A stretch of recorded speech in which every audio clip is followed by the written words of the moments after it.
जय हिंद फ्रेंड्स। तो हम बीएससी फर्स्ट सेमेस्टर एग्जामिनेशन 2023-24 के लिए आप लोगों के लिए मैथमेटिक्स का जो क्वेश्चन पेपर होता है differential calculation, calculus and integral calculus का जो क्वेश्चन पेपर होता है, वो जो क्वेश्चंस उसमें पूछे जाते हैं वो आज किस वीडियो में हम देखने वाले हैं और पेपर का पैटर्न समझने वाले हैं। कितने क्वेश्चंस आपसे पूछे जाएंगे और किस टाइप के क्वेश्चंस पूछे जाएंगे जिसके बेसिस पर आप लोग अपनी तैयारी अच्छे से कर सकें। तो उसके लिए आपको चैनल करना होगा सब्सक्राइब, साथ में वीडियो को अभी कर दीजिए लाइक, क्योंकि बाद में आपको टाइम नहीं मिलेगा। तो चलिए सबसे पहले हम क्वेश्चंस को देख लेते हैं। सबसे पहले देखिए, पेपर को सॉल्व करने से पहले सबसे पहले जरूरी है कि आप इन निर्देशों को पढ़ें। क्या है, जो उनके नोट दिए जाते हैं उनको पढ़ना बहुत जरूरी है, क्योंकि नोट नहीं पढ़ेंगे तो आप नोट में आपको सब कुछ बताया जाता है, किस प्रकार कितने क्वेश्चंस करने हैं, क्या करना है, वो सभी आपको नोट के माध्यम से दिया जाता है। तो सबसे पहले यहाँ पर आपका खंड आ है जिसे सेक्शन ए कहते हैं। तो सेक्शन आप ए में आपके वेरी शॉर्ट आंसर क्वेश्चंस होंगे, इसमें आपके अति लघु उत्तरीय प्रश्न होंगे। तो यहाँ पर सबसे पहले क्या लिखा हुआ है, अटेम्प्ट ऑल 5 क्वेश्चंस, यानी कि आपको पूरे 5 क्वेश्चन सॉल्व करने हैं। और यहाँ पर जो आपका प्रत्येक क्वेश्चन 3 नंबर का है और वेरी शॉर्ट आंसर यानी कि लगभग आपका 25 नंबर कितना 75 शब्दों में आपको आंसर लिखना है। यहाँ पर हिंदी वर्जन दिया गया है। सभी 5 प्रश्नों के उत्तर दीजिए। प्रत्येक लघु उत्तरीय प्रश्न 3 अंकों का है। अधिकतम 75 शब्दों में अति लघु उत्तर अपेक्षित है, यानी कि लगभग 75 शब्दों में आपको इसका आंसर लिखना होगा। तो चलिए क्वेश्चंस पर ध्यान देते हैं। तो यहाँ पर सबसे पहला क्वेश्चन है हमारा, show that the sequence converges if and only if it is a Cauchy sequence. दिखाइए कि एक अनुक्रम अभिसरण होगा यदि और केवल यदि वह काशी अनुक्रम हो। तो ये आपको यहाँ पर प्रूव करना है, यानी कि शो करना है। इसके बाद दूसरा है सो दैट, यहाँ पर आपको इंटीग्रेशन दिया गया, 0 से 1 लिमिट आपको दी गई है, log 1 plus x upon 1 plus D x का आपको यहाँ पर मान निकालना है। इसका मान π/8 log 2 है। तो ये क्वेश्चन आपके इंटर में भी था और यहाँ पर बीएससी में भी आपको सिंपल सा क्वेश्चन देखने को मिल गया है।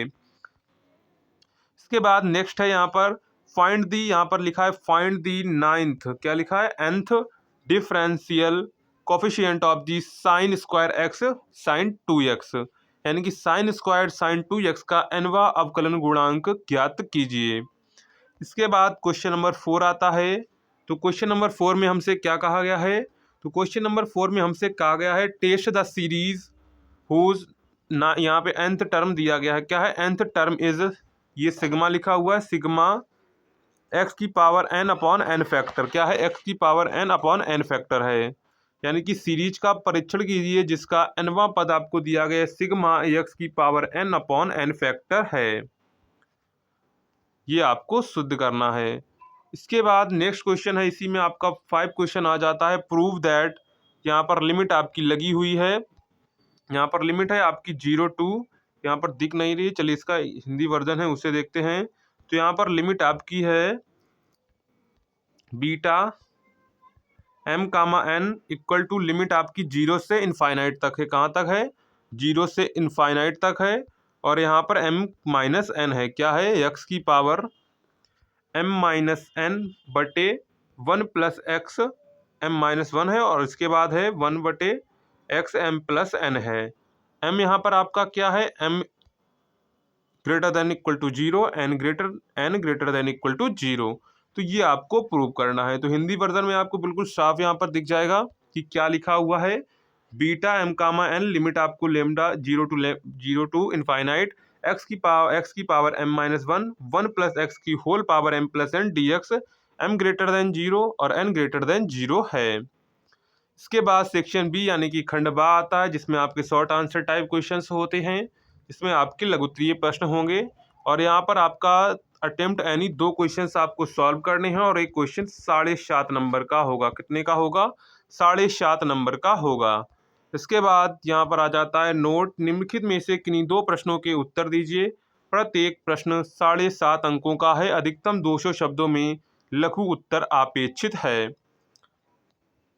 तो 6 क्वेश्चन नंबर पर आ जाते हैं।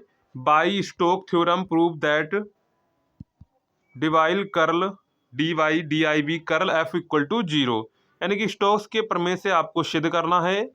क्या स्टोक्स के प्रमेय सिद्ध करना है, स्टोक्स के प्रमेय सिद्ध कीजिए, डी.आई.वी कर्ल एफ इक्वल टू 0 होता है।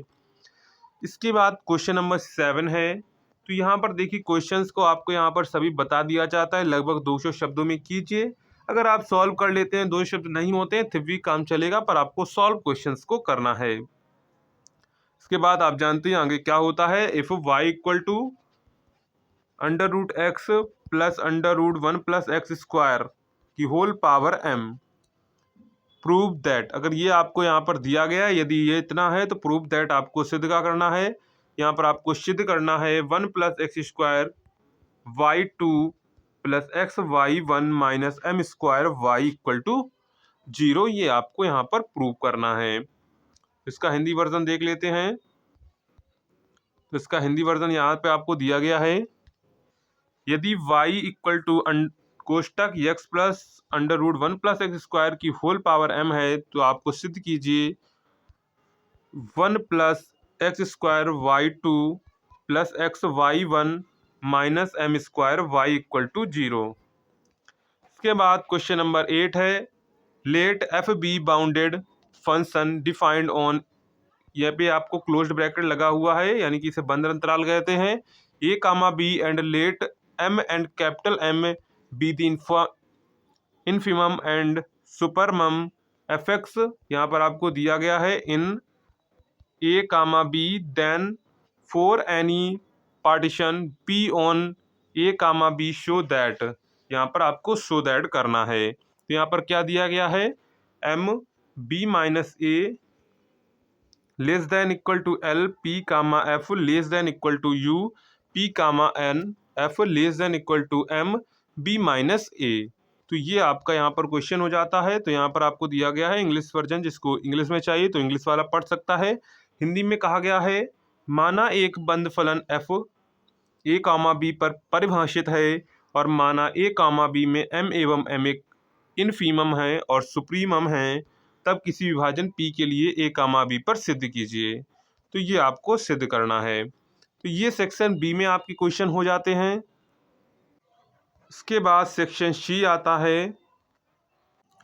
तो अब आपके सेक्शन सी में आपसे लॉन्ग आंसर टाइप क्वेश्चन पूछे जाएंगे। तो यहाँ पर लिखा attempt all the question of the following each question carries 15 marks, यानी कि आपको सारे नीचे दिए गए क्वेश्चन सॉल्व करने हैं और प्रत्येक क्वेश्चन आपका 15 नंबर का है। तो चलिए देखते हैं क्वेश्चंस को। इसका उत्तर आपको 500 से 800 शब्दों में लिखना है, इतना आप लोग ध्यान रखेंगे। तो यहाँ पे prove that the radii of the curvature of the curve y square equal to x square कोष्टक 1 plus x upon a minus x at the origin are a root 2। सिद्ध कीजिए कि मूल बिंदु पर वक्र की वक्रता त्रिज्याएं ए रूट 2 हैं। तो ये आपको यहाँ पर प्रूव करना है और इसे प्रूव करने पर आपको 15 नंबर मिलेंगे। इसी के अथवा में आपको ये क्वेश्चन दिया गया है, तो अथवा में आप ये नहीं कर सकते हैं, वो नहीं आता है, तो आप दूसरा वाला ये वाला कर सकते हैं। लिमिट एन टेंडिंग टू दिया गया है आपको यहाँ पर n-1 sigma r equal to 1। तो ये क्वेश्चन आप लोग यहाँ पर कर सकते हैं। अगर आपको दूसरा नहीं आता है तो ये वाला आप लोग कर सकते हैं। इसके बाद क्वेश्चन नंबर 10 आता है। इवेल्यूट आपको यहाँ पर करना है। यहाँ पर आपको डबल नहीं ट्रिपल इंटीग्रेट दिया गया है। x plus y plus z plus 1 का whole square d x d y d z, where R is defined by x greater than 0, y greater than equal to 0, z greater than equal to 0, x plus y plus z less than equal to 1। यहाँ पे Hindi version आपको दिया गया है, का मान निकालिए के द्वारा परिभाषित है। अगर अथवा में अगर आपको ये नहीं करना है तो ये आप लोग कर सकते हैं। Find the asymptotes of the curve y cube minus 2y square x minus y x square plus 2x cube plus x square minus 6xy plus y square minus 2y plus 2x plus 1। यहाँ पर आप लोग वक्र, दूसरा आपको वक्र दिया गया है, तो यहाँ पे वक्र y cube minus 2y square x minus y x square plus 2x cube plus x square minus 6xy plus y square 2y plus 2x plus 1 equal to 0 हो तो की अनंत स्पर्शियाँ ज्ञात करनी है। तो यहाँ पर आपको अथवा में दूसरा क्वेश्चन दिया गया है। अगर आपको ऊपर वाला नहीं आता है तो आप ये नीचे वाला सॉल्व कर सकते हैं। तो यहाँ पर आपको टोटल कितने क्वेश्चन दिए जाएंगे, टोटल आपको यहाँ पर 4 क्वेश्चंस दिए जाएंगे, उनमें से आपको 2 क्वेश्चन करने हैं और प्रत्येक क्वेश्चन आपका 15 नंबर में होगा। कितना होगा? 15 नंबर में होगा। तो ये था आपका मैथमेटिक्स का इंटीग्रल कैलकुलेशन का differential calculation and integral calculation का जो क्वेश्चन पेपर था वो हो गया है। ये क्वेश्चंस आपके एग्जाम में पूछे गए हैं, तो ये एग्जाम के लिए इंपॉर्टेंट है। तो इन क्वेश्चन को आप अच्छे से सॉल्व करिएगा। कोई प्रॉब्लम होती है तो कमेंट सेक्शन में जरूर बताइएगा। चलिए मिलते हैं नेक्स्ट वीडियो में, तब तक के लिए जय हिंद।